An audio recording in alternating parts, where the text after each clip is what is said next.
So everyone knows young people are going to church less and less, but just how many young people should a healthy church have in the pews, and where does your church measure up?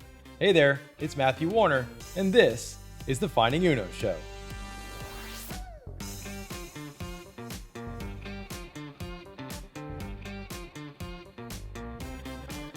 Welcome back to the Finding Uno Show. Who's Uno? Oh, you know Uno. He's that one lost sheep the shepherd leaves the 99 to go after, and we are here to help you find him. I am your host, Matthew Warner. I'm joined by my co-host, as usual, Matthew Sewell. How's it going, Matt?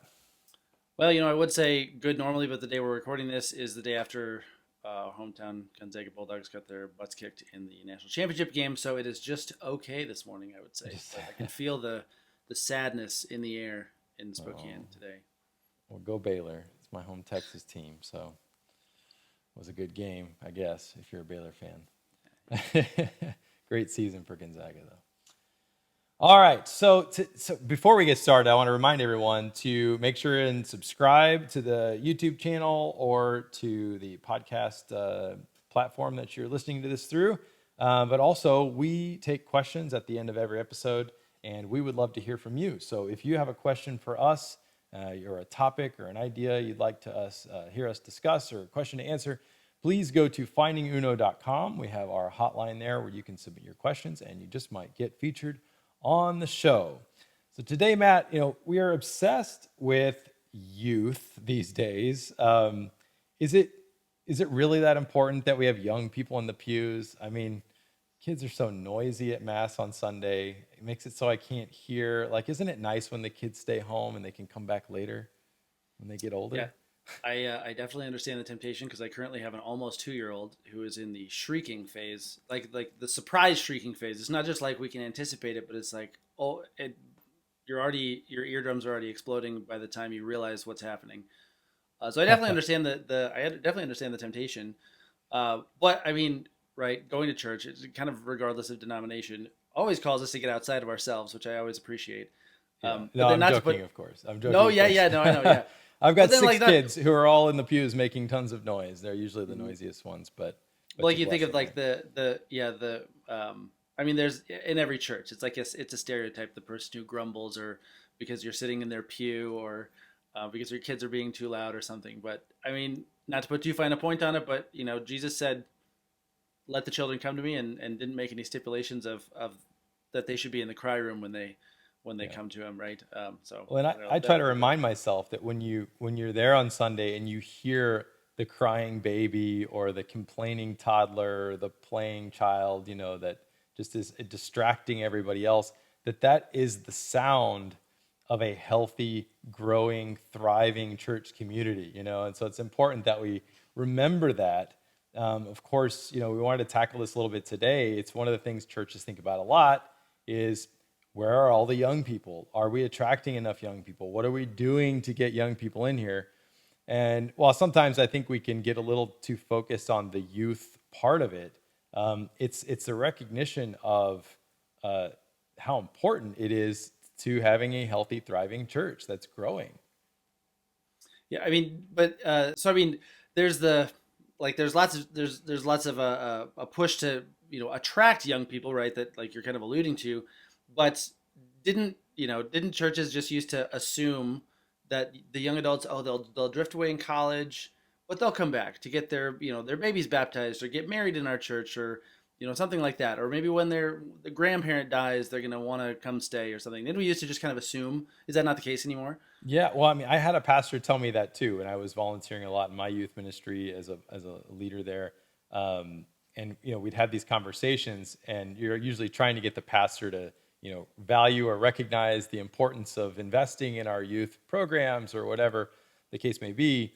And his attitude was, "Oh, don't worry about the kids. Like they go away after they graduate high school and go away to college, but they eventually come back." And so I don't know where that got started. Maybe there was a brief point in time where that actually happened. I don't know if that's really the case. But I know that for sure now that's not the case, right? We've seen all the data. We've had a generation bear this out that they don't come back. Most of them are not coming back. Most of them leave when they go off to college. and do not come back in. And so, partly people used to get married earlier, they used to have more kids. And I think those things happened at that earlier ages where you hadn't gotten so used to not being in church again yet. And so you naturally maybe more likely came back to get married in the church, get your kids baptized. You had a draw for the community there to raise your kids in this church community and have them be a part of that as part of their life. But of course, people are in some cases not getting married anymore, not having very many kids, or getting married a lot later, and so they've left home where their parents lived and stopped going to church, and then they're not getting married again until maybe 10, 15 years later, sometimes later. And so you spent like half your life not going to church, so it's not quite the same sort of habitual or cultural draw for their natural, tendency for them to just come back, I guess. But of course, you have a lot of other cultural reasons now where people have sort of decided that, the church wasn't for them for whatever reason, because they didn't get fed in the way they needed to, or they didn't get answers, they didn't get answers to the questions they had, all those kinds of things. That's a conversation for another show. But certainly we need to definitely get rid of that myth that they're just going to come back on their own. They don't, they're not. And even a lot of those things we thought used to draw them back, like finding community, or they needing community for their children or for themselves, that's not happening anymore too, because people are finding community in so many other places. They're so busy. Their community is now their kids' little league team or league. There's school classmates, school system, whatever they're involved in there. Things like this is why I think things like CrossFit have caught on so well, because it builds this community, this family-like community where people are drawn to, because people naturally want and need that.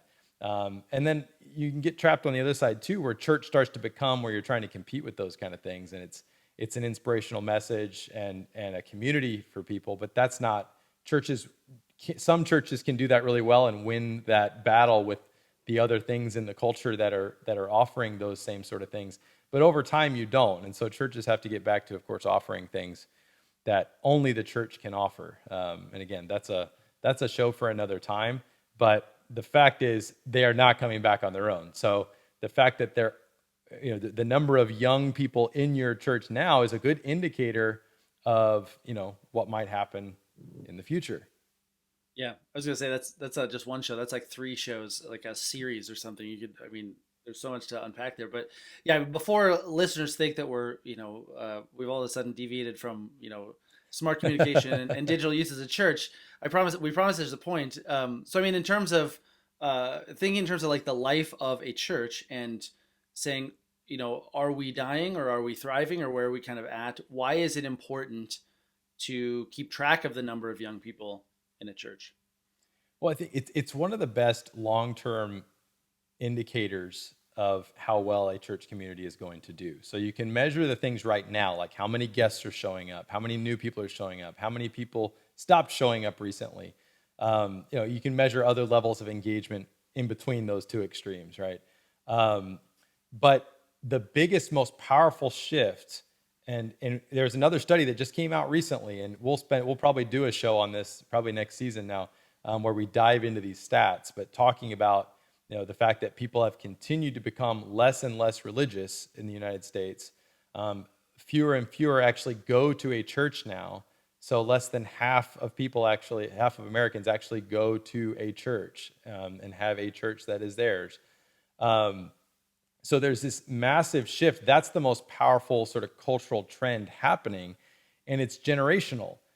So there is some element of the shift that's happening in the same generation. So you look at baby boomers, there's fewer baby boomers going to church now than there were, 10, 20, 30 years ago, of the same generation, right, as they've grown up.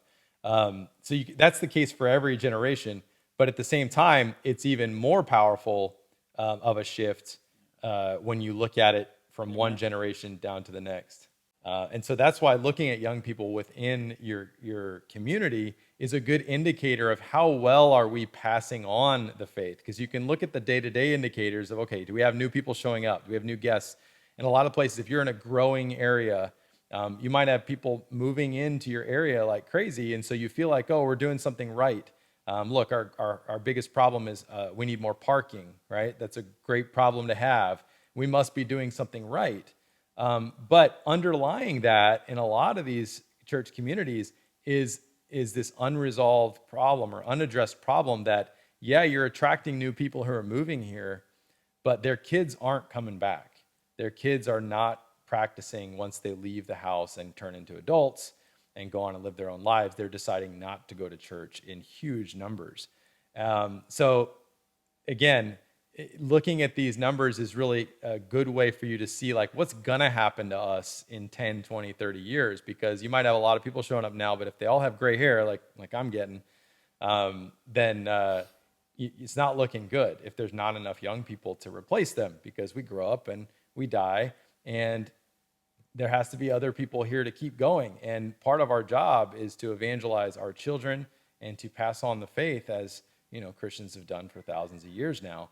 And so it's easy to ignore that sort of underlying trend and sort of look at these other sort of more superficial, immediate numbers or immediate activity that's happening. But when you dig into these numbers, you start to see like, are we really that healthy? Are we really passing on the faith like we should? And are we attracting young people to the point that they're going to stick around after they don't have to come anymore? Mm-hmm. Yeah, so the how is probably far outside the scope of what this show is meant to help. But how many? I know we always try to kind of put a concrete number, concrete idea on any of the topics that we cover. So how many, in proportion to the other populations in the church, how many young people should a church expect to have, or a healthy church have in the pews? Good. Yeah, I wanted to give just a quick concrete test you can do in any church community. So this is a breakdown of the general U.S. population. So you can do it for your city and get more specific. Of course, this varies if you're in an area where there's just not a lot of families, or you're in a college campus or other kinds of things. Obviously, these numbers are going to be very different, and you'll have to adjust and look at them differently. But in general, most churches are attracting a general population of people. And unfortunately, a lot of them skew towards having, too many older people and not enough younger people. Not that you can have too many old people, but there's just not enough young people along with them, right? So here's a good way you can check this out. So it's a simple way to do it. It breaks down pretty evenly if you look at the USA population. If you count 20 people that walk through your door on Sunday, 5 of them should be below the age of 20. 5 of them should be between the ages of 20 and 40. 5 of them should be between the ages of 40 and 60. And then 5 of them should be over 60. So if you have that breakdown of 5 below 20, 5 between 20 and 40, 5 between 40 and 60, and 5 that are over 60, you have a general representation of the U.S. population. So you're probably doing about okay, right? Your U.S. is still, with immigration and with new people coming into your church, is at a replacement rate.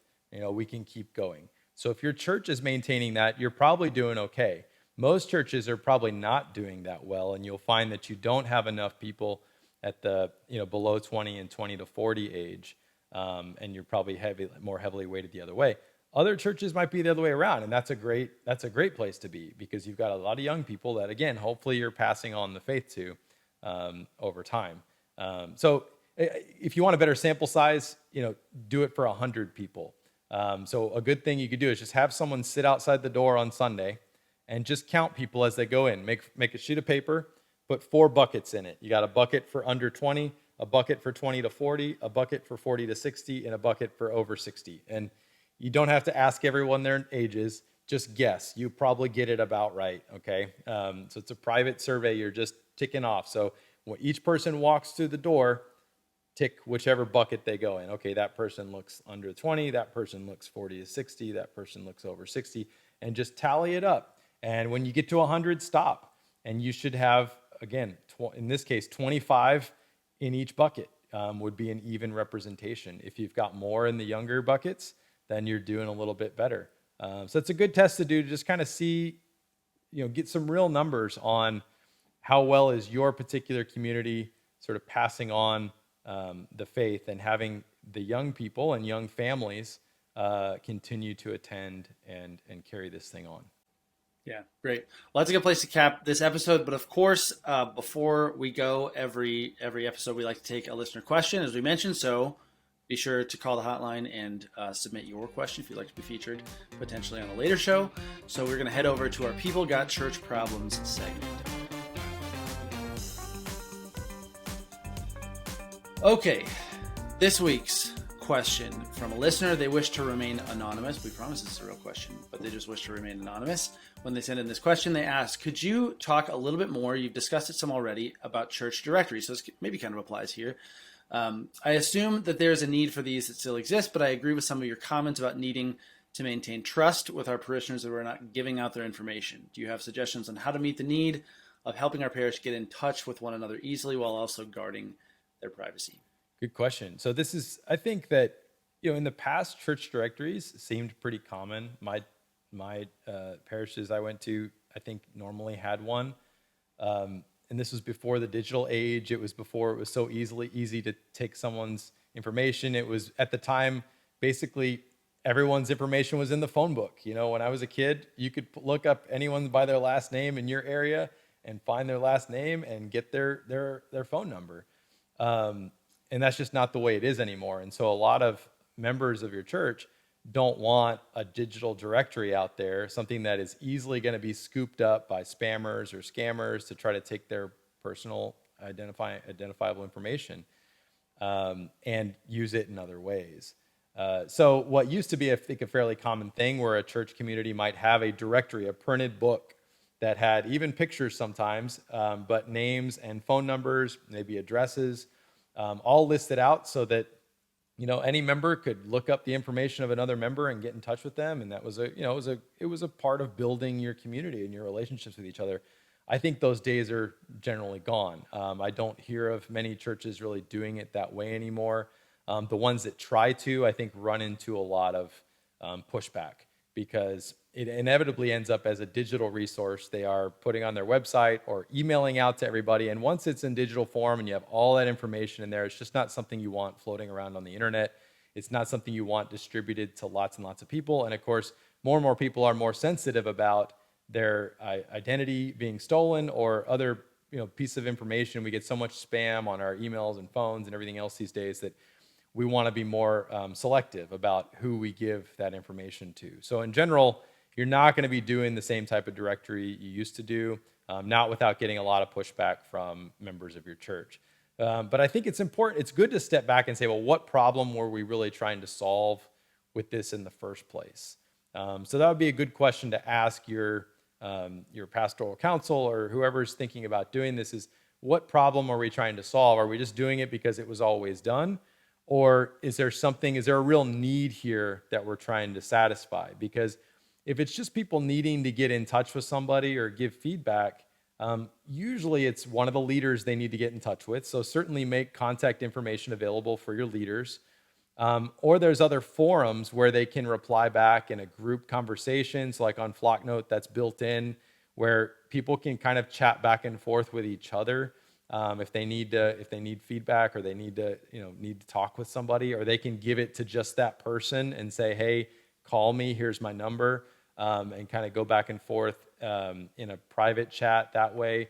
Again, that kind of stuff's built into Flocknote. So there's other venues now where people can say, hey, contact me privately or chat me privately if you're on a social media channel or whatever, and I'll give you my contact info. And so generally, those problems just aren't there. You don't have someone in your community that needs to get a hold of somebody else in your community and they just don't know how to do it. Generally, that's a pretty easy problem to solve, and so you don't need the same directory to do it. Now, on the backside, churches do want to have their own database of all that information, and again, that's something we help people do with Flocknote People add-on, so that a church does need to track all that information for their own people, but it should be a protected format where only admins have access to that and are able to see it, and you're not just making it freely available to everyone. So anyway, hopefully that gives you a little bit of thought. Another thing I might add would be within particular ministries, sometimes you might have that. So it's not a whole church directory, but you've got a small ministry of 20 or 30 people that do something together. maybe within that group, you'd say, hey, is it okay if we share each other's phone numbers with each other? Because maybe it's practical that you all need to call each other up at some point or get a hold of each other. So you're doing it in a more targeted, deliberate, intentional way with a particular group of people. And I think that can be totally appropriate, again, as long as you're getting people's buy-in and permission to do that at that level. Yeah. Well, thank you again, Anonymous, for that question. We really appreciate it. I mean, it's always a good topic to tackle. But that's it for this episode of the Finding Uno show for us. But of course, before we leave, stick around. We're going to kick it over to our friend Liz and find out where Uno is today. Hey everyone! Okay, how awesome are these cupcakes? Our friends at St. George Parish in Guilford, Connecticut sent us this photo, and I think they're too cute to eat. And you can even see here that the sheep are sheared different amounts. It looks like some are already getting sheared for the warmer weather and others haven't quite made it there yet. But we just love this photo, so thank you so much to our friends for sending us this. And like always, if you find Uno, snap a photo, send it to us at howdy@findinguno.com, and we may feature you in a future episode. Hope everyone has a wonderful rest of your week, and we'll see you next time on the Finding Uno show.